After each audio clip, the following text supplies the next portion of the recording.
Good morning, guys. How are you doing? J'espère que vous allez bien. Moi, je suis hyper contente de vous accueillir aujourd'hui parce qu'aujourd'hui, on aura un épisode spécial. Aujourd'hui, on va accueillir mon ami Kenzo Assini, qui est expert en communication et en résolution de conflits. Mais il fait beaucoup plus que ça. Mais je le laisserai se présenter dans un deuxième temps. Mais avant ça, je ne suis pas seule. Et non. Je suis accompagnée de l'unique et du meilleur qui s'appelle Nicolas Lemaire. Oui, c'est moi. Et avec lui, on va pouvoir interroger notre très cher invité Kenzo.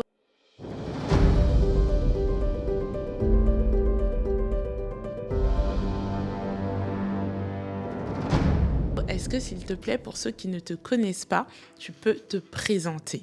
Ouais, bien entendu. Déjà, bonjour à tous. Et merci encore une fois pour l'invitation. Je suis très content d'intervenir Merci aujourd'hui. d'être venu. Merci à vous pour l'invitation. Toujours bien accueilli. Excellent. Alors, je me présente pour ceux qui ne me connaissent pas encore. Je suis Kenzo Assini. Je suis connu aujourd'hui pour être un expert en communication et en résolution de conflits. À côté, j'ai d'autres activités. J'ai monté une académie qui s'appelle l'Académie Calan, qui est une académie de communication et de leadership. Et en parallèle, j'organise, avec cette même académie, on organise des retraites pour que les personnes prennent un temps pour se déconnecter, prendre soin d'eux. Aussi simple que ça. Et après, on a d'autres activités, mais on aura l'occasion d'en reparler pendant Alors, on parle souvent justement du bien-être de l'entrepreneur. Ça en fait partie. Donc là, il y a beaucoup d'activités que tu viens de citer. Est-ce qu'il y a une activité qui prend plus le pas sur une autre, ou c'est tout ça réuni en même temps? Je dirais que c'est plus tout ça réuni en même temps. Là, aujourd'hui, je suis en train de faire en sorte à ce qu'il y ait un écosystème qui se crée autour de moi où on va pouvoir proposer en fait un maximum de valeur en fait à nos clients. C'est pour ça que je collabore avec des psychologues, des thérapeutes, des experts aussi dans leur domaine pour que ensuite, dès que les personnes ont des besoins spécifiques, en fait, qu'on puisse les recommander directement. Et l'idée en fait, c'est que on crée un circuit où les personnes sont autonomes et elles prennent elles-mêmes leurs décisions. Parce que le but, encore une fois, c'est pas de tenir les personnes. Au contraire, c'est juste de mettre des solutions à disposition pour qu'elles puissent trouver ce qu'elles recherchent. Moi, je vais lire un des témoignages que j'ai vu de l'un de tes coachés, qui dit clairement ce changement et ce choix, je ne l'aurais pas fait sans les masterclass de Kenzo sur la famille et comprendre l'importance de la famille et surtout pour nos enfants. Est-ce que tu peux nous en dire plus? Qu'est-ce que tu fais? Comment ça se passe? Enfin, voilà. Ouais. Et on parle de changement, donc de transformation de vie. Comment Alors, ça se passe? Ça, c'est un volet que je suis en train de développer dans l'académie, que j'avais déjà commencé avant. Alors, pour la petite anecdote, moi, la raison pour laquelle j'ai commencé tout ce qui est neurosciences, psychologie humaine, relations, c'est par rapport à, aussi simple que ça, à ma famille. Et du coup, en fait, je me suis très vite rendu compte que la qualité des relations qu'on entretient dans notre famille, en réalité, elles vont déterminer qui on est, ce qu'on va faire plus tard, et aussi notre bien-être, que ce soit mental, émotionnel et autres. Donc, je me suis dit, en fait, autant me positionner sur ces sujets-là. En fait, ce qui s'est passé au fur et à mesure, en fait, j'ai commencé à apprendre des techniques de coaching, j'ai commencé à comprendre comment les dynamiques relationnelles fonctionnaient. Et je me suis dit, si ça arrive à solutionner des choses chez moi, en fait, ça va forcément aider des personnes autour. Et en fait, moi, tout ce qui est en lien avec la famille, ça me touche particulièrement parce que je reste persuadé qu'en fait, la famille, c'est c'est le cœur de la société. Une société ne peut pas se créer si elle n'a pas des familles, en fait. Et tu penses que, en fonction des familles qu'on a, on est,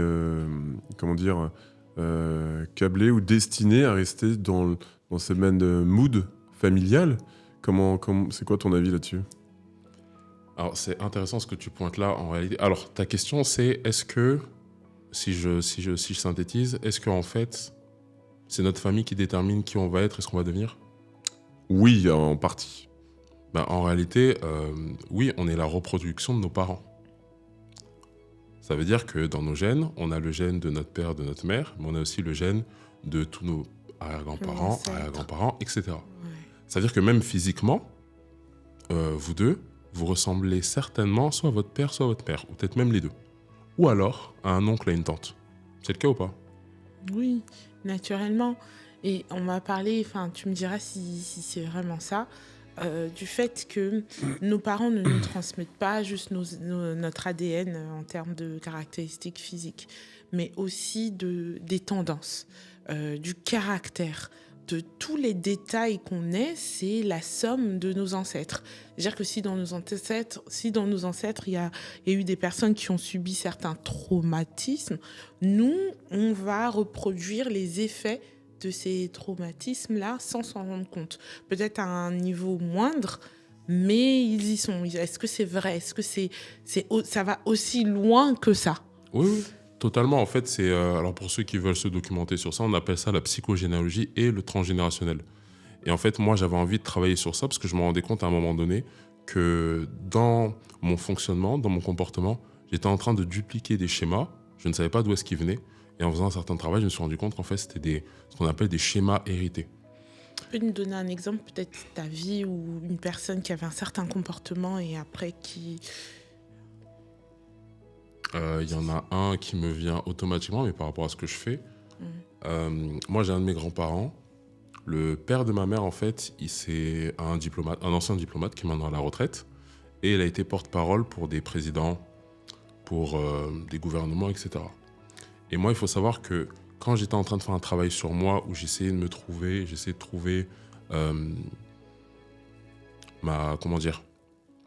j'étais en train de me chercher pour avoir un véritable projet professionnel. En fait, à un moment donné, j'ai fait un burn-out et je me suis dit, mais dans quoi je suis bon en réalité ? Et ce qui s'est passé, en fait, c'est qu'on m'a fait faire un travail sur mon histoire et sur l'histoire de ma famille. Et en fait, chez les psychologues, ils vous font passer des tests psychocomportementaux, etc., des tests de personnalité pour voir, en fait, quels sont vos points forts, les domaines dans lesquels vous allez vous accomplir, etc. Et moi, il faut savoir que ce qui était ressorti de ça, c'était que j'avais quelque chose avec la parole, le fait de prendre la parole. Dans mon histoire, il faut savoir que j'étais délégué de classe pendant toute ma scolarité. Ensuite, j'ai été aussi porte-parole pour une organisation. Et je me suis retrouvé en fait à donner des formations sur la communication. Donc j'avais quelque chose très tourné vers la parole. Il faut savoir après que, du côté de ma mère, la parole c'est quelque chose de très important. Donc on nous a transmis en fait ces valeurs-là sur le fait que la parole doit être impeccable, etc. Et en fait, si je regarde toutes mes tantes, elles ont quelque chose de très prononcé avec la parole. Donc en réalité, le cadre dans lequel je suis, c'est un cadre dans lequel je me sens très bien, je m'épanouis, etc. Mais en fait, c'est quelque chose qui est aussi à la fois hérité, mais que moi aussi j'ai choisi. Parce qu'en réalité, on peut aussi choisir de faire autre chose. Tu vois. Oui, parce que en fait, comme on dit souvent, on choisit pas sa famille, on choisit ses amis. Mais pour autant, comment devenir autre que ce que tes parents t'ont transcrit dans les gènes et dans l'éducation ? Parce que dans la progression naturelle de l'enfant, il y a ce conflit de vouloir être différent des parents et de vouloir s'en détacher. Mais ça, c'est normal. Et justement, comment s'émanciper et apprendre.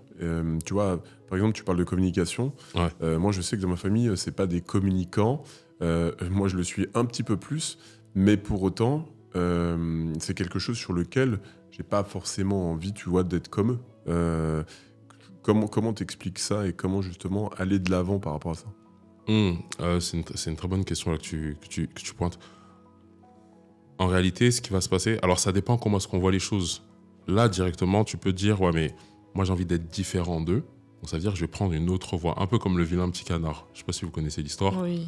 Ok. En réalité, ce qui va se passer, c'est que dans tes comportements, dans tes skills, on va plus parler de soft skills, en fait, ce qui va se passer, c'est que tu as déjà hérité de certains comportements qui sont présents déjà dans ta famille. Maintenant, ça ne veut pas dire que tu vas suivre la même voie qu'eux. Tu peux très bien faire ça dans ton contexte. Par exemple, je connais une personne qui... Alors, ses parents étaient éboueurs. Il faut savoir que sur un plan, systémique, les éboueurs, en fait, ils ont une fonction bien particulière comment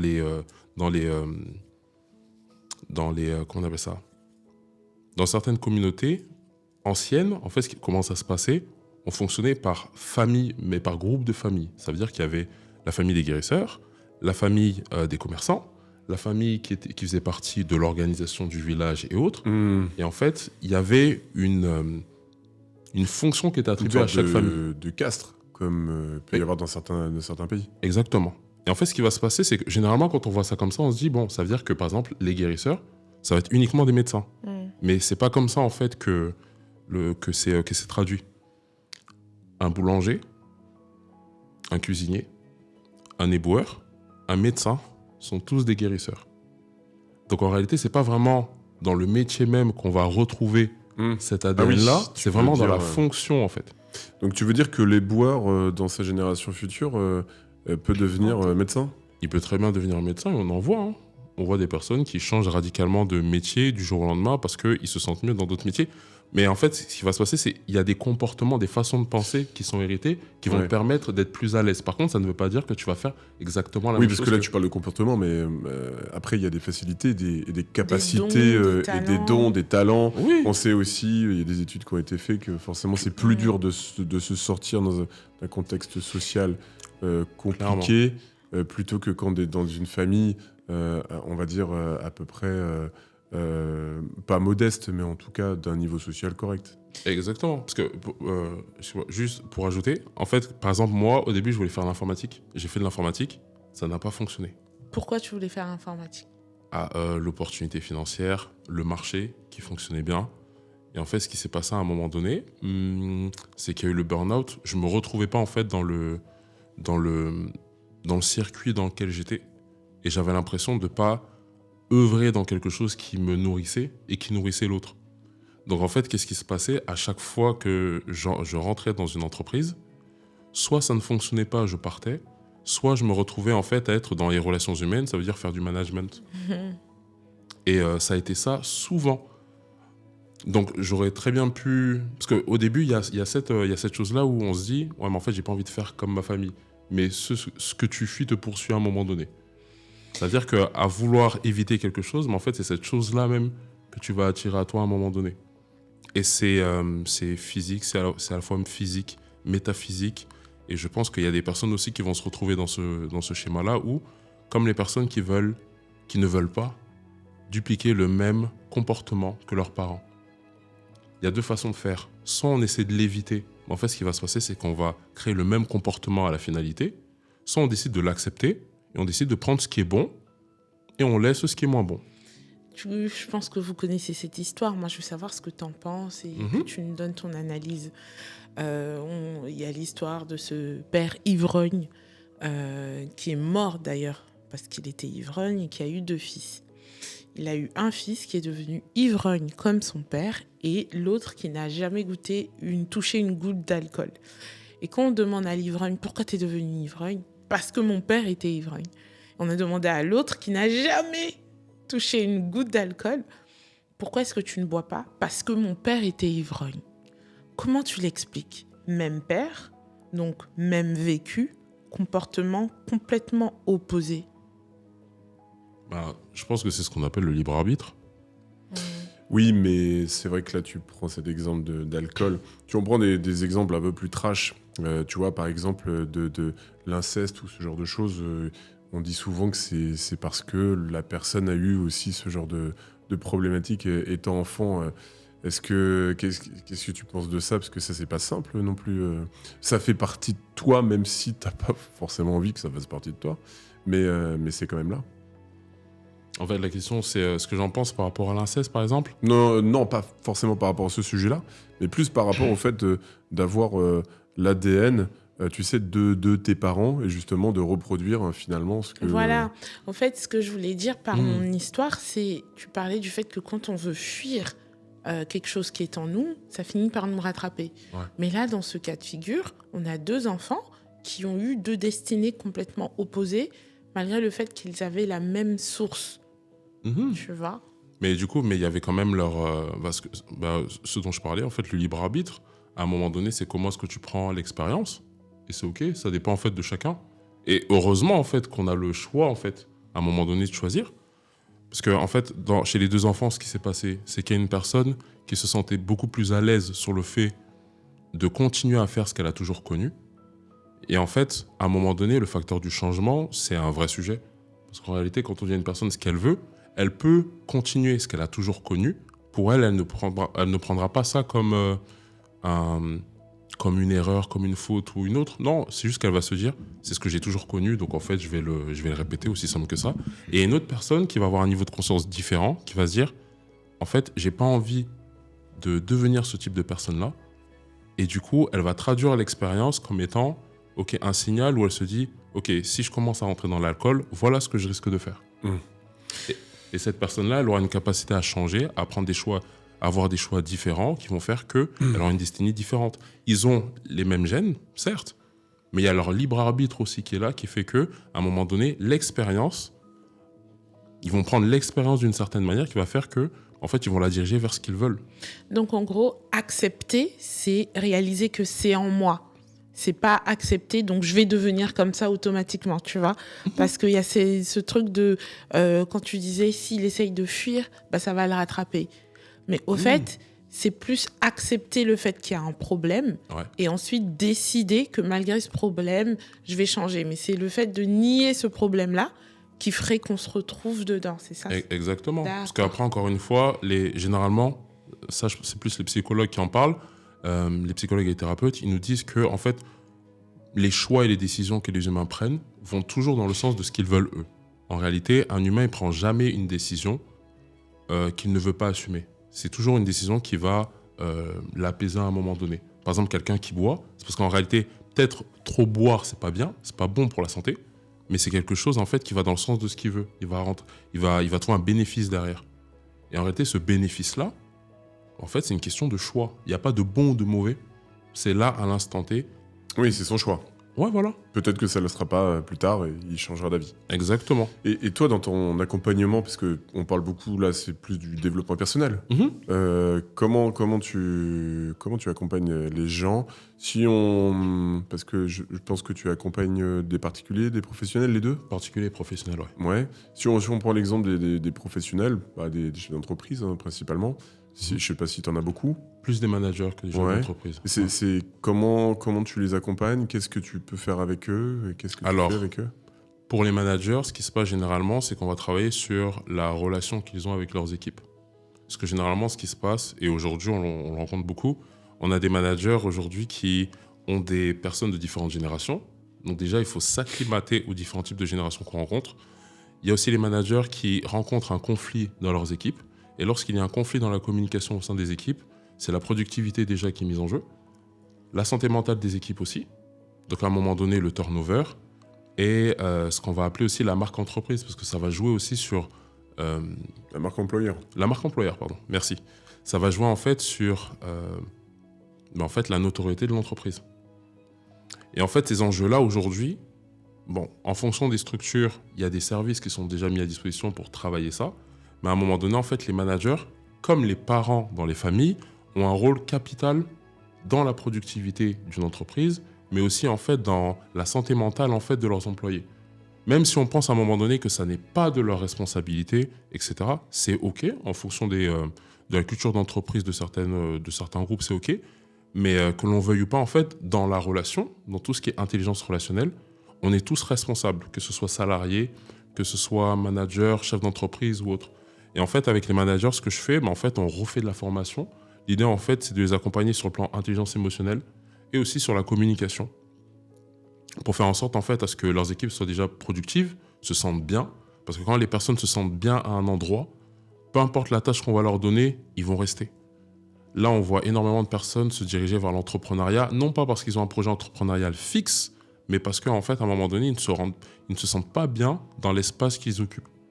Et c'est ça, en fait, pour moi, l'un des enjeux de notre société aujourd'hui, c'est vraiment ce capital social-là, où à un moment donné, on a besoin de personnes qui se sentent bien là où elles sont et qui sont là, en fait, où elles doivent être. Donc, dedans, on va parler aussi de transition professionnelle, parce qu'on a énormément de personnes qui changent de métier à un moment donné.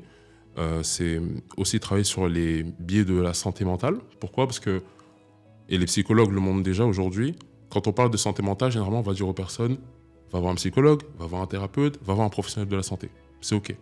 Mais il faut savoir que la qualité de la relation que l'on développe avec notre entourage a une influence directe sur notre santé mentale. Tu veux dire que c'est les relations qui contribuent aussi à la santé mentale, et ceux qui partent justement en burn-out, c'est encore autre chose. C'est pas uniquement que les relations, c'est plus le surmenage. Oui, le surmenage, la relation qu'ils ont avec leur entreprise, mais aussi la relation qu'ils ont avec leurs proches. Parce qu'à un moment donné, c'est une question d'équilibre. Parce que la personne, si elle fait un burn-out, c'est qu'à un moment donné, il y a quelque chose qui ne va pas dans son activité professionnelle, mais elle n'est pas H24 au travail. À un moment donné, il y a besoin de rééquilibrer. Et en fait, c'est sur ça aussi qu'on peut travailler quelquefois, où l'idée, c'est de retrouver un équilibre pour que les personnes aussi soient performantes dans les métiers qu'elles développent, tout simplement. Et là, tu as dit quelque chose d'intéressant, que les gens restent dans les boîtes où ils se sentent bien. Moi, je veux savoir, d'après toi, qu'est-ce qui est prédominant? Le salaire qu'ils vont gagner ou leur bien-être au sein du groupe dans une boîte? Alors, il y a des tests qui ont été faits, il y a des études qui ont été faites dessus. Au début, on pense que c'est le salaire. Il y en a beaucoup qui disent le salaire, mais à la finalité, sur le moyen long terme, c'est c'est le bien-être, en fait. Donc, si tu es chef d'entreprise, traite bien les gens, même si tu les payes pas bien, ils vont rester. J'ai vu cette étude, c'est beaucoup plus la reconnaissance. Les gens sont plus sujets à avoir de la reconnaissance plutôt qu'une augmentation salariale. Exactement. Ça, c'est des choses qui ont coûte pas cher. Qui ont été vues. Bah, ça coûte pas cher, si, ça peut coûter cher. Mais c'est important. Enfin, ce que je veux dire, c'est que c'est accessible. À partir du moment où tu traites bien les gens. Oui, après, je pense pas que c'est une question de coût. Je pense que c'est plus une question de temps, de timing. Des fois, c'est ça. Ouais. Parce que dans la notion de productivité, généralement, les critères qu'on va prendre, c'est le temps, l'énergie et l'argent. Ouais. Et pour revenir avec ce sujet de développement personnel, qu'est-ce que tu peux dire parce qu'il y a beaucoup d'acteurs sur le marché du développement personnel. Il y en a énormément. Je ne vais pas les citer ici, mais il y en a qui pensent que c'est du bullshit, il y en a qui pensent que c'est des arnaques, il y en a qui pensent que ça ne sert à rien. Qu'est-ce que tu peux dire par rapport à ça? Il y a tellement de choses à dire, on en parlait encore tout à l'heure. En fait, sur le plan du développement personnel, aujourd'hui, ce qui se passe, c'est que déjà, il y a la notion aussi de tendance. Où à un moment donné, le développement personnel, c'était très tendance à partir de 2016, je pense, 2014-2016. Ça a commencé à devenir très tendance en France. Et on a vu énormément d'auteurs, de coachs arriver sur le marché. Je ne sais pas si vous vous rappelez, avant la FNAC, le rayon développement personnel, moi je me rappelle quand je commençais à m'y intéresser, c'était un rayon très petit. J'avoue que je ne sais même pas qu'il y avait un rayon de développement personnel. Non, je ne savais pas. Moi, je l'ai vu au niveau des vidéos. Avant, c'était anglophone. Francophone, c'était vraiment pratiquement rien. Maintenant... Non, mais c'est ça. Mais en fait, on le disait dans un autre podcast, c'est qu'on a 10 ans d'écart avec les États-Unis. Donc, est-ce que justement, c'est fait pas un peu l'effet, tu vois, de latence entre le moment où les États-Unis ils l'ont fait, donc il s'est passé un certain temps, et puis en France, on s'est dit, ah tiens, pourquoi pas récupérer ça? En fait, moi, je vois la chose différemment. Je pense qu'aussi, il y a une notion de timing où, en France, il y avait un vrai besoin. Parce que là, aux États-Unis, c'est quelque chose... Bon, les États-Unis, les anglophones, pour eux, en fait, c'est quelque chose de normal. Ça fait partie du quotidien. Ouais, mais pour autant, aux États-Unis, les chiffres dernièrement disent qu'il n'y a jamais eu autant de dépressifs dans le pays. Parce qu'il y a d'autres facteurs qui rentrent en compte.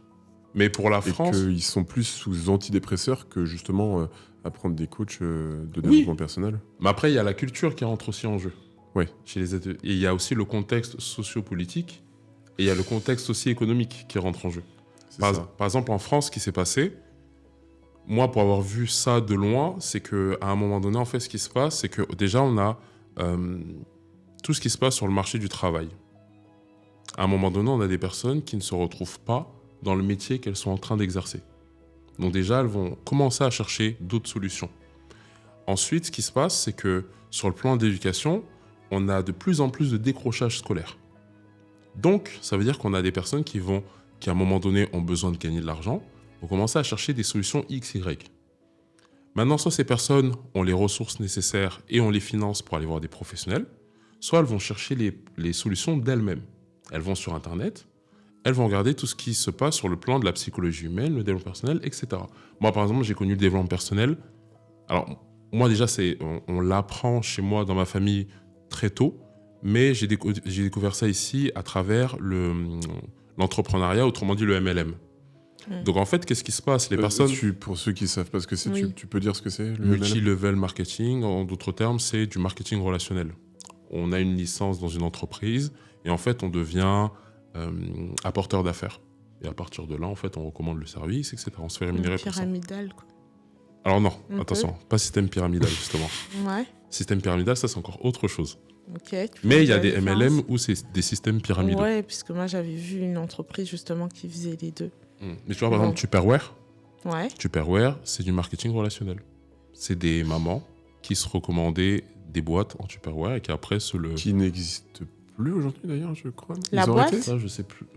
La marque Tupperware, je sais pas si elle existe Mais encore. effectivement, il y a des boîtes. Alors, c'est pas Tupperware, c'est le robot cuisine de cuisine là, Moulinet. le Thermomix, qui aussi se vend uniquement que justement en vente. Pas, je sais pas comment on appelle ça, vente directe, je crois. C'est ça, Comme ça. la vente justement. directe. Et c'est déjà reconnu en France, etc. En tout cas, il y a une génération de 4 personnes qui ont découvert le développement personnel à travers le MLM. Et ensuite, bah, en fait, étant donné que c'était quelque chose de nouveau, bah, en fait, avec Internet, ça a été très vite viral. Les personnes se recommandaient les livres, Père riche, Père pauvre, Réfléchissez à devenir riche, Comment se faire des amis, etc. Et étant donné en fait que ça répondait à un véritable besoin, étant donné que ces choses-là, on ne les apprend pas à l'école, alors qu'on devrait, on les apprend à travers le sport éventuellement. On apprend quelques valeurs à travers le sport et on apprend aussi quelques notions à travers les écoles de commerce. En tout cas, moi, j'ai vu qu'en école de commerce, on recommande déjà ces choses-là. Mais moi, par exemple, j'étais dans l'informatique, on m'a jamais parlé de psychologie humaine, de réfléchir, devenir riche, etc. En fait, qu'est-ce qui se passe? À un moment donné, ces personnes-là décident de prendre ce contenu, de le partager. Et étant donné qu'il y a une niche qui est là, bah, il y a des personnes qui vont se spécialiser dans cette niche. Mais C'est qui le- ne sont pas forcément légitimes à le faire. C'est là où après, ben, du coup, ça devient plus des personnes qui vont recommander ou qui vont transmettre un contenu qu'autre chose. Maintenant, là où ça devient un peu plus compliqué, et c'est un peu comme dans tous les domaines, hein, aujourd'hui, c'est que l'univers du développement personnel et aussi de la psychologie humaine est tellement accessible et du coup, ben, en fait, juste le métier de coach, tu peux être coach sans avoir la certification de coach en France. Mais en fait, ce qui s'est passé, c'est qu'il y a des personnes qui ont vu une opportunité, comme à l'époque des coachs de sport, et on s'est retrouvé en fait avec énormément de personnes, et c'est comme partout, dès que quelque chose est nouveau, en fait, les personnes s'y intéressent, et il y a des personnes qui vont voir la vague arriver, donc l'opportunité arriver, et qui vont se dire, je suis coach en développement personnel, je suis coach en etc. Alors qu'en soi, le développement personnel, même le sport, c'est du développement personnel. C'est une discussion que j'avais eue hier avec un coach, hier dans un after work, qui comprenait pas, justement parce qu'il était en développement, ça faisait je crois 1 an ou 2 qu'il était dans sa profession et il avait du mal à performer et à développer sa clientèle. Et en fait, moi je lui donnais un petit peu ma vision du coach et que c'est proscrit, c'est-à-dire qu'on entend trop ce mot coach à tout bout de champ, qui est un peu un mot galvaudé, c'est-à-dire que Clairement. ça veut plus rien dire finalement. Ouais. Tout le monde est coach. Bah, comme tu dis, il y a coach de sport, coach de vie, coach de ménage, coach Nutritionnel. de nutrition. Et là, tu te dis, bah, ok, bon, bah, encore un coach. Et finalement, tu vois, tu prends plus cette valeur au sérieux. Et c'est aussi une éducation qu'il faut, à mon avis, faire de votre côté pour justement dire c'est quoi un bon, c'est quoi un mauvais coach, Surtout c'est qu'on n'a pas la culture en plus. c'est quoi un vrai, c'est quoi un faux. Parce que en tant qu'individu, on ne sait pas trop vers quoi se diriger, quoi. Après, c'est large. C'est-à-dire que ton père peut être ton coach sans certificat, tu vois. Il y a un Exactement. cadre aussi. Oui, c'est ça, ouais. C'est ça le Exactement. truc. Mais finalement, est-ce que c'est quoi finalement un bon coach? C'est quoi finalement quelqu'un qui Ouais. Bonne question. t'accompagne correctement? Ah, quelqu'un qui t'accompagne correctement. Ah. Alors, quelqu'un qui t'accompagne correctement, déjà, c'est une personne qui a un cadre. Un cadre, ça veut dire que elle connaît déjà le périmètre sur lequel elle va t'accompagner. Connaître le périmètre sur lequel elle va t'accompagner, ça veut dire être conscient de ce qui est OK et de ce qui n'est pas OK. De ce qui est juste, de ce qui ne l'est pas, de ce qui est de l'ordre de l'abus et de ce qui est de l'ordre du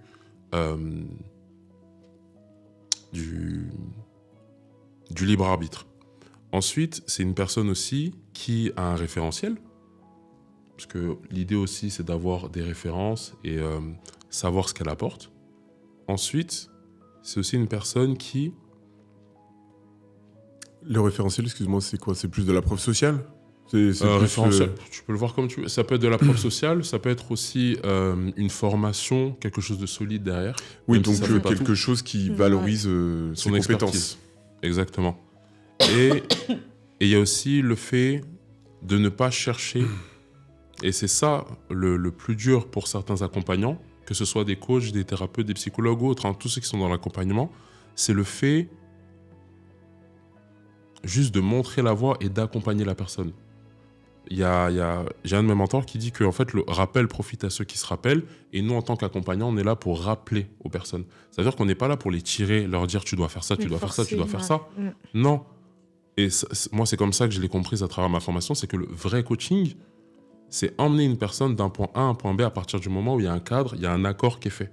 Par contre, on n'est pas là pour forcer la personne, parce qu'encore une fois, la personne, elle a le choix et elle a le droit aussi de dire non, c'est pas OK. Là, je veux pas. J'ai dit qu'à la base, je voulais, mais là, je veux pas. Et en fait, nous, dans notre fonction,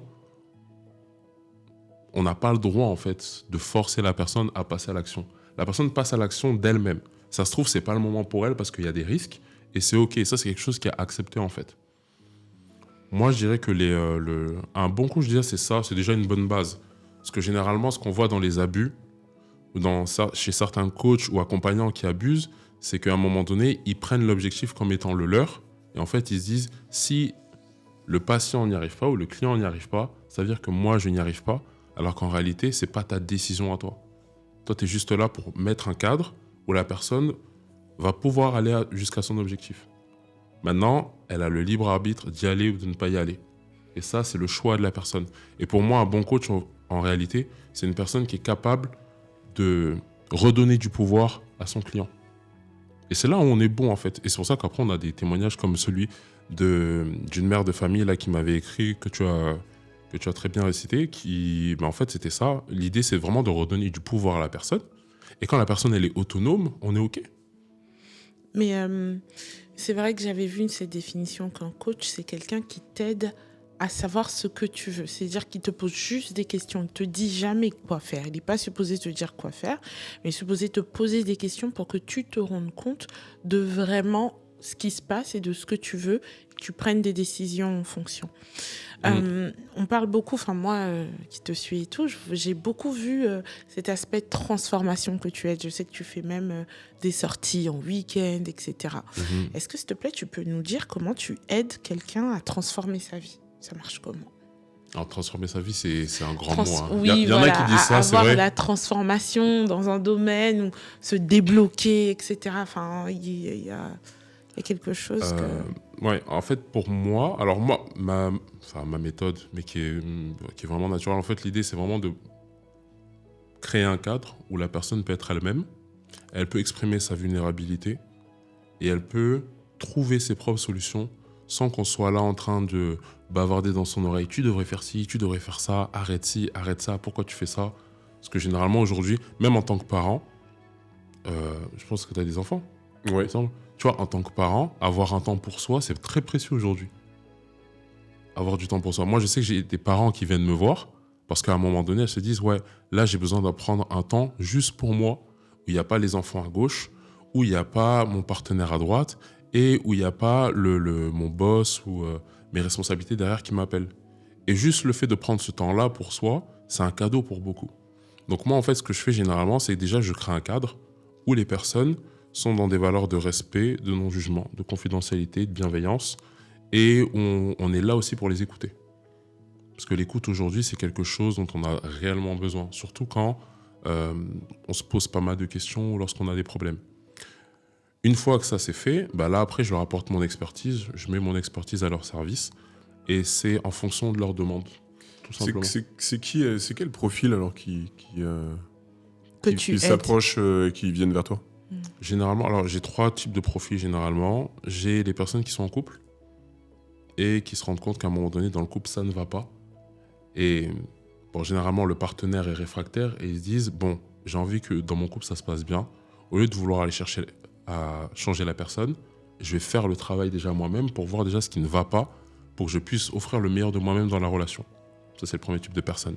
Deuxième type de personne, ça va être les entrepreneurs qui, à un moment donné, en fait, ne s'y retrouvent plus, soit dans leur projet professionnel, soit dans leur vie personnelle. Et là, l'idée, en fait, c'est de leur apporter beaucoup plus de clarté. Après, le troisième type de personnes que j'ai généralement, après, là, c'est généralement des mères de famille.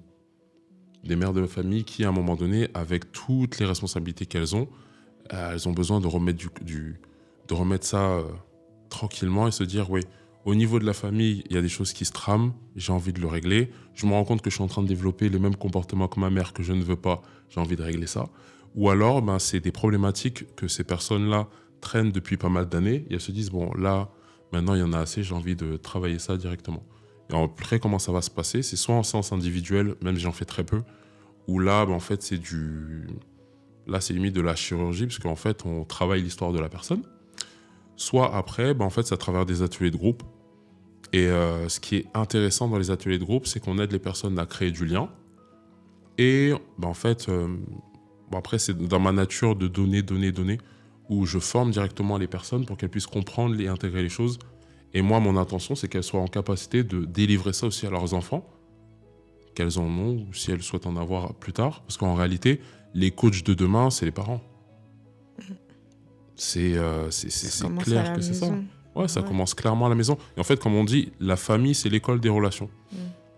Mais comment toi, alors, tu allies vie perso et... Enfin, vie pro et vie perso? Surtout que tu fais des lives tard la nuit. Je prends mon téléphone à minuit.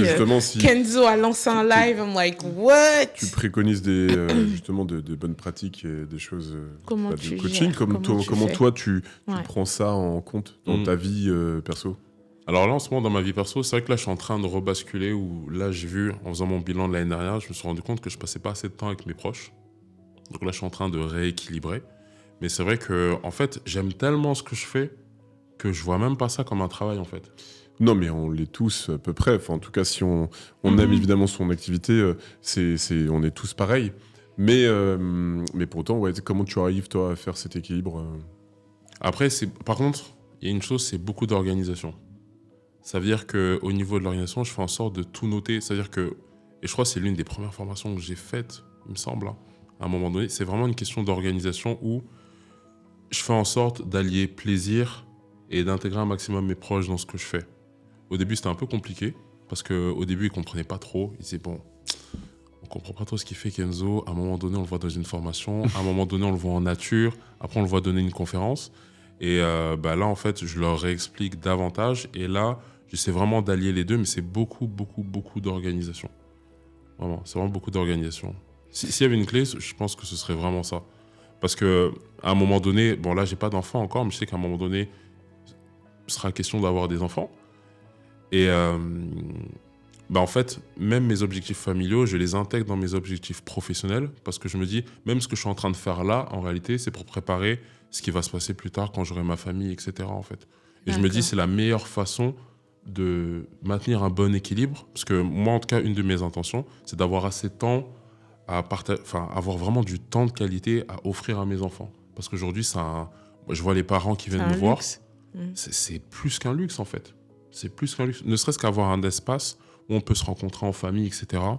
Et je me dis, là, ce que je fais là, c'est pour avoir beaucoup plus de temps en famille après. Des espaces où je pourrais... Enfin, mes enfants pourront rencontrer d'autres enfants, où les familles vont pouvoir se rencontrer, elles vont pouvoir renforcer leurs liens aussi. Des espaces aussi où elles vont pouvoir travailler là, ces tumultes ou ces tensions-là qui traînent depuis pas mal de temps. Et je me dis qu'en faisant ça, on peut que améliorer là cette question de vie pro, vie perso. Parce qu'on se rend compte aujourd'hui dans la société, ça demande beaucoup plus de... Enfin, on est beaucoup plus au travail qu'à la maison. Et à un moment donné, en fait, on a des parents... Enfin, moi, je rencontre des parents, je sais pas vous si vous avez le même constat que moi, mais des parents qui, à un moment donné, se disent « En fait, là, je travaille trop. Je vois pas ma famille, je vois pas mes enfants. Et intérieurement, j'ai l'impression d'être vidé. » Et c'est oufissime, parce qu'à un moment donné, les parents sont en train de se dire « En fait, je vais travailler moins et je vais passer plus de temps avec ma famille, même si je gagne moins. » Parce que c'est réellement important pour elles, tu vois. Bien sûr. Je voulais que tu reparles un petit peu de reprogrammation mentale. On va parler de quelqu'un, enfin les gens qui nous regardent, ils sont bloqués par rapport à... Enfin, tu es conscient du fait qu'il y a un blocage. Ouais. Est-ce que tu peux nous donner 1 à 3 clés pour sortir de là, pour se reprogrammer, croire que tu es capable de faire ça ou de briser cette peur Enfin, tu vois. Ouais, on peut donner un exercice.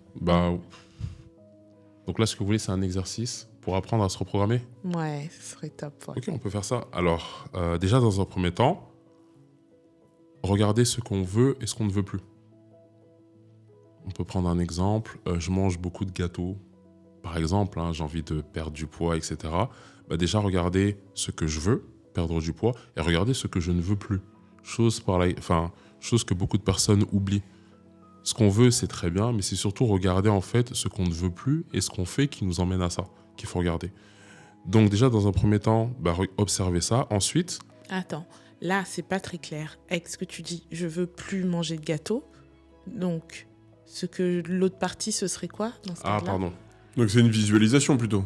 C'est ça que tu dis ? Non, c'est juste prendre une feuille, un c'est papier. écrire. Ouais, Et là, ce serait quoi l'autre partie à écrire du coup ? Alors, tu prends une feuille et un papier. On va la faire encore plus simple. Tu prends une feuille et un papier. Déjà, tu clarifies ce que tu ne veux plus.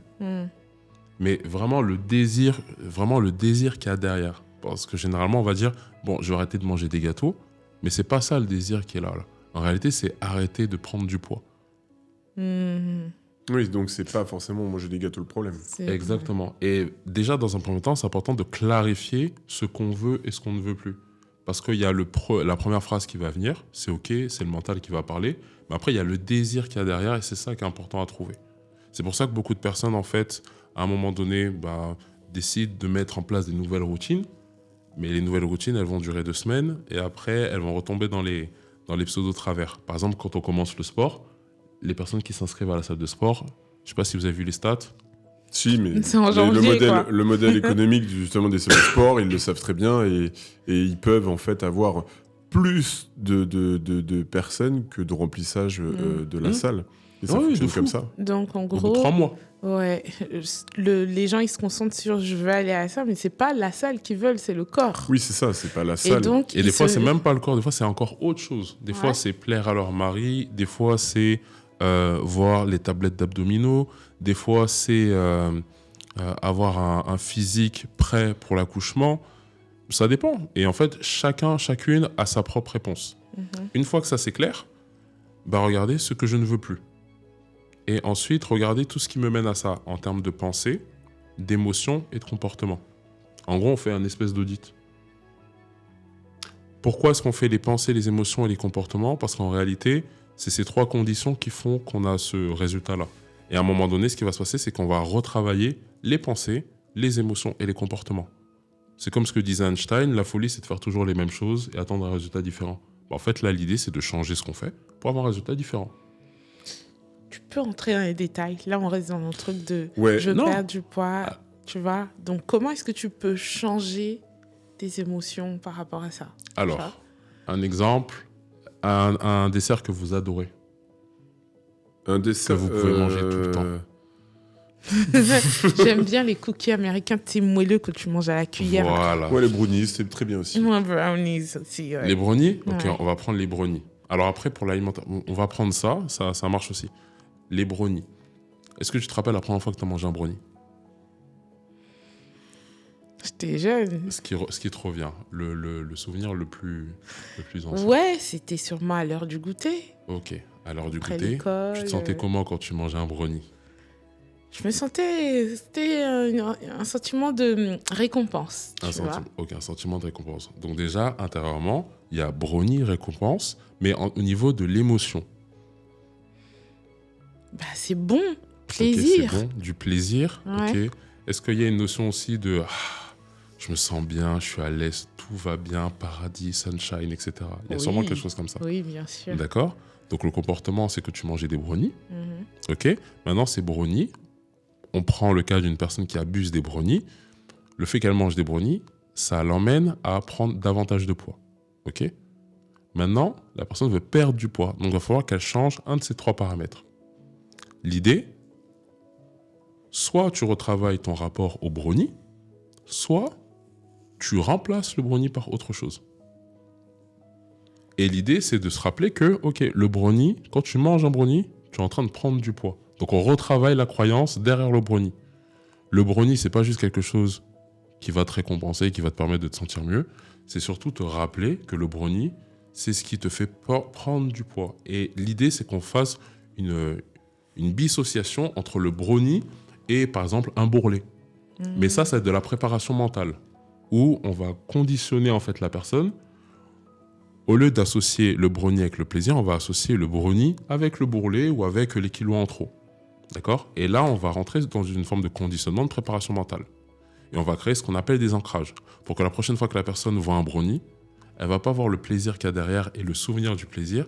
Elle va se rappeler que, en fait, là, je vais prendre 3 kilos et je vais saboter ma shape. C'est hyper intéressant, ça. Ouais. Alors, et si on peut prendre l'exemple, parce que je sais que dans le podcast, il y a beaucoup d'entrepreneurs et puis, ou même des futurs entrepreneurs qui nous regardent. Comment on peut prendre cet exemple dans le mindset, justement, pour performer en tant qu'entrepreneur ? Ok, alors pour performer en tant qu'entrepreneur, là, l'idée, c'est de travailler directement sur les peurs. En gros, c'est prendre l'entrepreneur en question et lui demander, ok, dans ton secteur d'activité, ce serait quoi déjà fixer un objectif et lui dire, ok, dans cet objectif-là, ce serait quoi la pire histoire qui pourrait arriver ? Parce que généralement, en tout cas, les neurosciences aujourd'hui l'ont montré, on parle de systèmes mentaux. Ça veut dire que quand tu es chef d'entreprise, si tu veux l'organigramme de ton entreprise ou comment est-ce que tu vas structurer ton entreprise, en fait, tout ça, ça provient d'une pensée. Et qui a pensé cette chose-là, généralement, c'est le chef d'entreprise.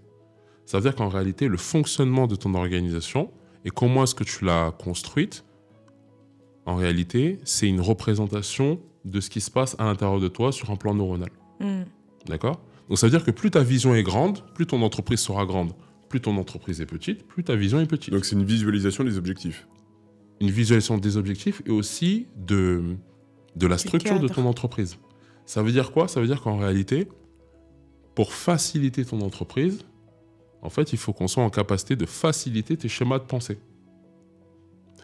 Et après, ça devient de la systémique. Par exemple, si dans ton entreprise... C'est de la préparation mentale, là. Ouais, c'est clairement de la préparation mentale. Ça. Et en fait, ce qui se passe, par exemple, et ça, c'est oufissime parce que certaines personnes ne s'en rendent pas compte, si dans ton entreprise, tu as un problème au niveau des relations humaines, c'est que dans ta vie, tu as certainement des problématiques sur les rapports humains que tu entretiens. Si à un moment donné, tu as des problématiques, j'ai une bêtise, dans le secteur financier, d'accord, avec la comptabilité et autres, tu verras que souvent, tu as des problématiques toi-même avec tes finances, avec ta comptabilité. Donc en réalité... tu veux dire que c'est corrélé entre le pro et le perso. C'est une reproduction. C'est-à-dire que si tu sais mal gérer déjà extension de toi, tu gères mal en pro. Et c'est pour ça que généralement, dans les grandes entreprises, les coachs interviennent surtout chez les CEO. Parce qu'en réalité, on appelle ça de la systémique, lorsqu'on travaille sur le chef d'entreprise, en fait, ça se duplique aussi dans son entreprise parce que la raison d'être de son entreprise, en fait, c'est tout simplement le chef d'entreprise. C'est une prolongation de qui tu es. C'est ça. Donc, pour travailler, en fait, pour répondre à ta question, comment est-ce qu'on fait pour travailler chez les entrepreneurs cette question d'objectifs, etc. En fait, on travaille déjà sur leur programme limitant. On leur demande, OK, quelle est leur vision, quels sont les objectifs qu'ils veulent atteindre. Et ensuite, on va travailler, en fait, on va passer au script toutes les croyances limitantes qu'ils ont et qui les empêchent, en fait, de s'étendre. Et en fait, à force de faire ça, ça va leur permettre de voir beaucoup plus loin. Et lorsqu'ils sont en capacité de voir beaucoup plus loin, ils sont en capacité de voir aussi les opportunités d'avance. Par exemple, ne serait-ce qu'aller à un networking. Aller à un networking sans objectif, tu vas te retrouver au buffet, tu vas prendre un verre d'eau et tu risques de repartir chez toi. Si par contre, intérieurement, tu es déjà préparé à te dire « Ok, là, actuellement, dans mon entreprise, j'ai 3 besoins. J'ai besoin d'un expert en IA, par exemple. J'ai besoin d'un expert en finance ou en fiscalité, parce que j'ai envie d'améliorer la fiscalité. Et j'ai besoin d'un ingénieur, un ingénieur télécom. » Déjà, tu es conditionné à trouver ce type de personnes-là. Et tu verras que dans le flot de personnes que tu vas rencontrer, en fait, ton radar, il est déjà prêt à se dire « Ok, expert en IA, c'est celui que je cherche. » Et tu vas... Généralement, ça se passe tout le temps comme ça. Tu trouves cette personne. Ouais, donc c'est vraiment de la préparation mentale. C'est vraiment de la visualisation, de préparation mentale. C'est un peu comme un grand sportif qui veut réussir à obtenir des résultats pour sa compétition. C'est exactement la même chose. Et ça prend combien de temps pour reprogrammer ton... En fait, ça dépend des objectifs, du besoin. Parce que tu vois, on peut partir de la simple phobie. Et après, ça dépend des personnes. En fait, ça ne dépend pas simplement de la méthode, mais surtout de la personne. Parce que moi, dans mon approche, je fais en sorte d'aller au rythme de la personne. Mais tu vois des résultats à partir de combien de temps ? Je parle en moyenne, parce qu'évidemment, on ne peut pas partir sur un cas particulier, mais si on prend sur 10 personnes, sur le mindset... Ah, le changement ? Ouais. Une séance. Non, mais une séance, C'est-à-dire qu'en une séance, une la séance personne, elle d'une s'est heure. débarrassée de sa peur ou Non, elle a c'est- vu les On a parlé de brownies changement. comme... On a parlé de changement, pas d'objectif atteint. Non, mais il voit les changements, mais moi, je parle d'opérer ces changements et d'avoir les résultats Objectif liés à atteint. ce Donc changement. on parle d'objectif atteint et pas de changement. Pas la même Parce que le chose. changement, c'est différent. Ouais. Le changement, c'est déjà juste avoir un comportement différent, comprendre des choses différemment et voir ta réalité différemment. Alors, si on parle de résultats. Si on parle de résultats, à partir de 3 semaines, 3-4 semaines, Et c'est une séance par semaine. une séance par semaine. Ouais. Donc après 4 séances. Après 4 séances. Après, il y a des personnes, moi par exemple, je sais qu'il y a une personne qui est venue me voir pour la phobie des chats en une séance. Ok. Après, c'est en fonction de la sensibilité de la personne vis-à-vis de son objectif. Parce qu'il y a des personnes, ça va être des choses qui sont en lien avec l'enfance, où l'idée c'est d'avancer progressivement pour balayer ce qu'elle a balayé. Et il y a des personnes, en fait, c'est tout simplement une croyance qui portait, mais qui n'a... Moi, j'appelle ça les croyances périmées. C'est des croyances, en fait, qui étaient valables il y a 20 ans, mais qui n'ont plus lieu d'être. Et le fait qu'elles aient juste la connaissance qui leur permet de passer à un niveau supérieur, bah, en fait, ça enlève la peur. Je ne crois pas t'avoir posé cette question, mais justement, tu es dans une... Tu te veux inspirant et puis bienveillant envers les gens, mais toi, est-ce que tu as des inspirations de ton côté ? Qu'est-ce qui t'inspire en termes de livres, j'en sais rien, moi, ce qui m'inspire en termes de livres, c'est... il y en a plusieurs. Hein. Parce qu'en fait, j'ai un côté un peu multipotentiel où je m'intéresse à tout domaine qui mène à une performance ou du changement. Donc, je peux très bien lire des livres très spirituels, comme passer à des livres très techniques sur l'efficacité professionnelle, comment atteindre un objectif. Comme après, je peux lire des romans, enfin de plus en plus de romans. Mais là, je te dirais... Là, les livres qui m'inspirent beaucoup. Là, en ce moment, je relis beaucoup Robert Greene. Je ne sais pas si vous lisez Robert Greene, Les 48 lois du pouvoir, etc. Non, j'ai pas eu l'occasion encore. Celui que je vous recommande, les lois de la nature humaine. C'est un livre qui parle essentiellement de la psychologie humaine et des dynamiques relationnelles dans la société. Celui-là, il est énorme. Et après, il y en a un autre. Bah, celui-là, c'est celui d'un de mes mentors, c'est Karma Sutra de By Steve. Et celui-là, il est intéressant parce qu'il permet, c'est une première approche en fait du développement personnel avec une ouverture sur des niveaux supérieurs où il parle d'approche de systémique, etc. qui est vraiment, moi je recommande à 1000%. Après, je m'inspire de tout, hein. Danse, musique, l'art, ça peut être le sport comme le football, le basketball. Et je pense que c'est ça, un de mes défauts, c'est que je fais en sorte de m'intéresser à tout. Dès que je vois une personne qui est dans un secteur d'activité, la première chose que j'essaie de me dire, c'est comment est-ce qu'elle fait pour réussir ce qu'elle fait. Et c'est quoi son don, en fait. Ça, c'est quelque chose vraiment qui m'anime. On parlait de lecture, et je sais que tu as fait des formations de lecture rapide. Et on sait très bien qu'on n'ira jamais plus loin que ce qu'on connaît, etc. Mais on est tous dans ce... train-train de j'ai pas assez le temps, mais je sais que je dois lire, je veux augmenter mon vocabulaire et tout ça. Est-ce que tu peux nous donner 2-3 clés pour pouvoir lire plus vite ou mieux ou retenir pour plus longtemps ? Ouais, alors, si vous êtes de la team « je n'aime pas lire », on est ensemble. Parce que... Bon, après, il y a des podcasts audio, enfin, il peut y avoir des livres audio maintenant. Ouais, et en fait, des fois, on l'oublie. Hein. Tu fais très bien de le dire, parce que des fois, on l'oublie. Alors qu'aujourd'hui, il y a des livres Audible, audio. Oui, ou Audible. mais la lecture, il y a quelque chose quand même. Ça travaille ta concentration, ton écriture, Non, mais etc. ça, c'est sûr. Et c'est pas exactement pareil que quand tu c'est écoutes pas la et quand même tu le lis. chose. Hein. Bah Évidemment oui. pas. Exact. On retient Mais bon, pas pareillement. évidemment, si Ça t'as pas le temps, tu existe. peux pas. Et puis, un livre dans la voiture, c'est plus compliqué quand même. Ouais, c'est donc, sûr. du coup, comment on fait ? Les tips pour la lecture, bah, déjà, quelque chose qui est très sous-estimé, lire avec le doigt. Parce que quand on lit pas avec le doigt, bah, en fait, le regard il est un peu évasif. Et aujourd'hui, on est tellement sollicité en termes d'informations, de contenu, etc., qu'on a besoin de se focaliser sur quelque chose pour le suivre. C'est comme là, je sais pas si vous avez vu les nouvelles vidéos qu'ils mettent sur TikTok et Instagram. Ils vous mettent la vidéo qui va vous délivrer l'information. Et en bas, on Le vous met... mot-clé, il est en Alors, soit on gras. vous met le mot-clé en gras, soit on vous met une vidéo de quelque chose de totalement futile. Ça veut dire peut-être une machine qui est en train de lancer une commande ou autre, mais c'est quelque chose qui est mis là, exprès, pour tenir votre attention. Parce que généralement, on passe pas plus de 3-4 secondes sur un réel. Là, ça commence à se faire de plus en Oui, plus. donc il faut mettre une machine. En gros, tu es en train de dire qu'il faut mettre 2 vidéos complètement qui n'a rien à voir. En gros, on met notre podcast, par Comme exemple, ça, en haut et on met une machine à laver en bas. Et en bas, Il faudra que tu écoutes ça pour faire la suite. mais en fait, il y en a qui sont en train de le faire de plus en plus, qu'on déconnecte très vite avec l'information. Donc ça veut dire que là, première chose, lire avec le doigt. Mais avant ça, prendre un temps. Parce que des fois, on se dit que lire, ça prend énormément de temps. 30 minutes de lecture, c'est hyper OK. 15 minutes de lecture, c'est OK aussi. L'essentiel, en fait, c'est déjà reprendre cette dynamique-là. Donc, fixer un temps et le mettre vraiment dans un agenda. Ensuite, lire avec le livre. Et aussi, se couper, en fait, de toute distraction. Parce que généralement, on lit, peut-être on va être sollicité par le PC qui est ouvert. Des fois, on va être sollicité par le téléphone. Par exemple, je ne sais pas si vous le savez, on perd 60% de notre concentration juste avec le téléphone. Juste le fait de poser son téléphone sur la table, notre inconscient, en fait, est focalisé. C'est la plus grande problématique distraction. de cette Et génération. donc, on peut lire plus vite si le téléphone est ôté de là.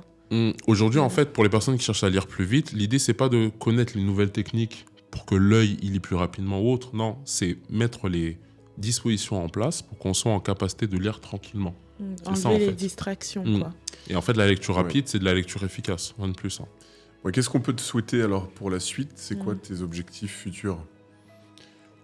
Pour la suite, objectif futur, c'est développer l'académie et créer des espaces comme je suis en train de le faire où les personnes peuvent venir être elles-mêmes, être vulnérables et grandir intérieurement. Tu peux nous reparler de ton académie ? Ouais, alors l'Académie Calane, c'est une académie qui est en ligne où on travaille 2 sujets principaux, la communication et le leadership, et c'est sur 4 niveaux. Premier niveau, l'éveil. Deuxième niveau, la maîtrise de soi, c'est de la PNL, de la programmation mentale. Troisième niveau, c'est de la communication, donc vraiment axé sur la relation à l'autre, donc communication non violente, PNL aussi, approche systémique. Quatrième niveau, ça va être vraiment le leadership, c'est travailler en groupe, être en capacité de trouver sa place en groupe et savoir déjà ce dans quoi on est bon, ce dans quoi on est moins bon pour fonctionner avec un groupe. Donc là, c'est ce qu'on est en train de développer. Là, on a déjà une première cohorte qui est là avec presque une trentaine de personnes. Et on trouve ça comment ? Là, c'est sur www.academy-calane.com. Mais sinon, après, c'est via Instagram aussi. Bon, on mettra tout ça en tout cas dans la description. Mais tout ça, c'est en ligne. Tout ça, c'est en ligne. J'ai une question, on va bientôt finir. Vas-y. Si tu devais donner un conseil ou dire quelque chose au Kenzo d'il y a 10 ans, tu aurais dit quoi ? Kenzo, il y a 10 ans, Mange moins de brownies. j'allais dire ça en plus. Manger moins de brownies. Il y a 10 ans, ce que j'aurais dit au Kenzo d'aujourd'hui... en fait, l'erreur, elle est OK, en fait. C'est OK. C'est OK de se hyper tromper. OK. En fait, ouais, je l'aurais dit, c'est hyper OK. Et rappelle-toi que, en fait, c'est parce qu'il y a du chaos que je dois être présent, en fait. Et c'est à travers le chaos que je peux faire ce que je fais aujourd'hui. Donc, c'est être hyper OK et être hyper à l'aise avec le chaos. Le chaos, il est hyper OK. Des fois, on pense que le chaos, en fait, c'est terrible. Il faut toute une solution, il faut opérer. Mais en réalité, des fois, le chaos, il est là pour apporter un renouveau. Et je sais que dans mon histoire, le chaos, là, c'est, je l'ai vu à différents niveaux. En fait, j'avais besoin de ce chaos pour me construire. Donc, c'est hyper OK. Ouais, faut l'accepter pour qu'après, il puisse devenir un tremplin qui nous aide à nous améliorer. Exactement. Les monuments d'avant, il y a certains monuments, on a dû les raser pour qu'il y ait quelque chose de meilleur derrière. Et je pense que c'est même le message que vous transmettez à travers votre podcast. Exactement. À travers le podcast, des histoires que j'ai pu voir. En fait, on a tous connu des chaos différents, qu'on a vécu de façon plus ou moins sombre en fonction. Mais en réalité, c'est parce qu'on a passé ces chaos-là qu'on est devenu qui on est aujourd'hui.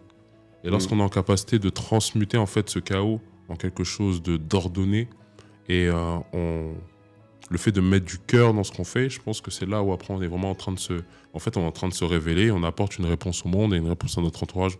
Donc c'est hyper OK. Je veux juste creuser un petit peu, est-ce que tu peux nous donner un exemple d'un chaos que tu as vécu et comment ça t'a propulsé, ça t'a créé? Il y en a tellement des chaos. Je pourrais même vous parler de mon chaos. Premier chaos, j'avais 3 ans. Ouais, mais il y en a tellement. Il y a 10 ans sur prends il y a 10 ans? Il y a 10 ans? Ou celui KO. qui a été le plus marquant, peut-être. Ah, le plus marquant, j'aurais dit un burn-out. Je t'aurais dit le burn-out, en fait. Ça Ah t'a bon pris longtemps En fait, c'est une... C'était avec c'est une- quel En âge? fait, j'ai fait, comme on dit, j'ai fait une doublette. J'ai fait un burn-out et un brown-out. Ça veut dire qu'en Oula. fait, j'ai fait un burn-out en famille. Et ensuite, j'ai fait un brown-out à l'école. Tu peux nous réexpliquer un peu les deux? C'est quoi Ouais. le brown? En fait, ce qui va se passer, c'est que, alors, il y a eu le burn-out sur le. Alors, enfin, comment ça s'est fait? Parce que je suis passé par une thérapeute, une psychologue, et ensuite on a fait le débrief. Ce qui s'est passé, c'est que, comme je vous l'ai dit tout à l'heure, quand j'étais en train de faire mes études, j'étais dans une voie qui ne me parlait pas du tout. L'informatique, ça ne me parlait pas du tout, même si j'ai compris beaucoup de choses, mais ça ne me parlait pas du tout. Mais en fait, je continuais, mais intérieurement, j'étais pas là, j'étais éteint. En parallèle, ce qui s'est passé, c'est qu'il y a eu un burn-out là, du coup, parce que dans ma famille, on va dire qu'il y avait des tensions, et je ne savais pas en fait comment apporter ma plus-value par rapport à ça. Et en fait, j'avais l'impression que je vivais des crises relationnelles partout. Et à un moment donné, ce qui se passe, c'est que intérieurement, enfin, moi, ça a été mon cas, hein, j'étais éteint de l'intérieur. Et je me suis dit, mais c'est pas possible. En fait, on vient pas au monde pour vivre ce genre de choses-là. Je suis pas venu au monde à un moment donné pour me dire, en fait, là, je vais faire comme tout le monde. Métro, boulot, dodo. Et je vais faire les choix de 90% des gens. Et à ce moment-là, en fait, ce qui s'est passé, c'est que j'ai dû tout couper, partir à Londres. Et ensuite, après, c'est là où je tombais dans les séminaires d'Anthony Robbins, etc. Où je me suis dit, en fait, là, j'arrête tout. J'arrête vraiment tout. Et là, je démarre quelque chose que je ne connais pas. Et ce qui s'est passé à partir de là, la suite, en fait, s'est enchaînée. J'ai fait le deuil de mon père, beaucoup plus tard que prévu. Et c'est là où je me suis dit, mais en réalité, c'est ce genre de choses-là qui me parlent beaucoup plus. Et vraiment, cette notion d'apporter aux gens,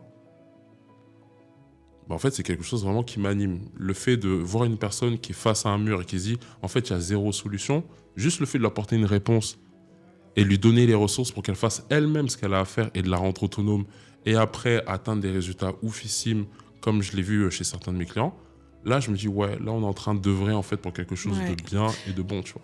Ça, je peux le dire. Hein. Kenzo, il est tout le temps en train d'essayer de booster les gens, donner des tips, etc. Mais je reviens sur ce que tu as dit. C'est quoi la différence entre un burn-out et un brown-out? Ah, alors attends, que je me rappelle bien correctement. Mais en fait, le burn-out, c'est quand là, tu es en train d'exploser, ça va plus. Et là, en fait, dans le brown-out, si je te dis pas de bêtises, il faut que je vérifie. Hein. Dans le brown-out, en fait, c'est le fait d'avancer en mode zombie. Tu vois, il y a une notion où tu es là, il n'y a pas forcément ça ressemble en plus au burn-out, hein, mais il n'y a pas forcément de réaction ou quoi que ce soit, mais en fait, c'est comme si tu étais en train de mourir de l'intérieur. Tu es en mode automatique, quoi. Ouais, mais c'est plus que ça. Ça veut dire qu'en fait, tu es en mode automatique, tu sais que c'est pas fait pour toi, mais tu vas quand même, en fait. Et en fait, plus tu avances, plus, en fait, intérieurement, ta santé se dégrade, intérieurement, tu es de plus en plus éteint. Et en fait, tout commence à devenir sombre. Et en fait, à ce moment-là, et c'est vraiment s'il y a des personnes qui sont dans ce cas-là, rappelez-vous d'une chose, on est plus de 7 milliards sur cette planète, et les 7 milliards de personnes ont trouvé des solutions, en tout cas la majorité. Et en fait, c'est vraiment ce moment-là où il y a eu le déclic, où je me suis dit, en fait, ouais, il faut que je sorte de Paris, il faut que je sorte de la France, parce que là, je suis dans un schéma là où je me dis, mais en fait, je me vois mal en fait visualiser la suite. Et dès lors qu'on n'a pas la capacité de visualiser la suite de notre vie, c'est là vraiment où on peut se poser des questions. Et l'idée, c'est vraiment de trouver des ressources qui nous ressemblent beaucoup plus, en fait. Merci beaucoup. En gros, merci beaucoup, et en tout cas pour ton intervention, pour tout ça, hein, pour donc, ces infos. Ouais, c'est une histoire d'espoir. Quand tu n'as plus d'espoir par rapport à l'avenir, tu n'as pas de visualisation, c'est que tu es en train de mourir, en fait. Parce que c'est la vue de demain qui te porte. C'est ça? Ouais. Et on peut même se poser une question, à un moment donné, est-ce que dans ce qu'on fait, est-ce que c'est ce qu'on fait qui nous apporte de la vie, ou est-ce qu'on fait juste les choses pour les faire? C'est vraiment une question à se poser. Et tu vois, dans ce que tu m'avais dit tout à l'heure, ouais, des fois, je fais des lives sur Instagram à pas d'heure, mais en fait, ça me met tellement en joie, juste le fait de partager et faire en sorte qu'une personne, peut-être 2 semaines après ou un mois après, va me dire, j'ai une anecdote comme ça où c'est une personne qui est à l'hôpital, que je ne connais pas du tout, et qui un jour m'a vu à la sortie d'une conférence sur Paris. Cette personne est venue, et en fait, j'étais habillé en costume, etc. La personne me regarde, et je me dis, bon, peut-être la personne va me demander une pièce. vu qu'on a l'habitude à Paris. Première chose. Et du coup, je monte les escaliers. Je sortais de la conférence, je monte les escaliers, j'arrive sur Paris. La personne me regarde, elle me suit. Je me dis, bon. C'est un billet, là. Hein? Un billet direct. Ouais, là, c'est minimum un billet. Je sors mon téléphone, je me dis, bon, elle va me demander ce qu'elle va me demander, comme ça, c'est OK. Et en fait, la personne me regarde, elle me dit, tu sais que l'été dernier, tu m'as sauvé la vie. J'ai dit, oh, c'est quoi ces trucs, tu m'as sauvé la vie. Et là, je me suis dit, parce que les trucs de fanatiques, ça me parle pas trop. Et la personne me dit, en fait, il y a l'été dernier, tu avais fait un live dans la nuit, et en fait, moi, j'étais à l'hôpital. La personne me dit, j'étais à l'hôpital. Je sais pas si tu te rappelles, mon pseudonyme, c'était ça. Je parlais avec toi dans les commentaires. Et en fait, j'ai fait une tentative de suicide. La tentative de suicide a échoué. Il est parti aux urgences.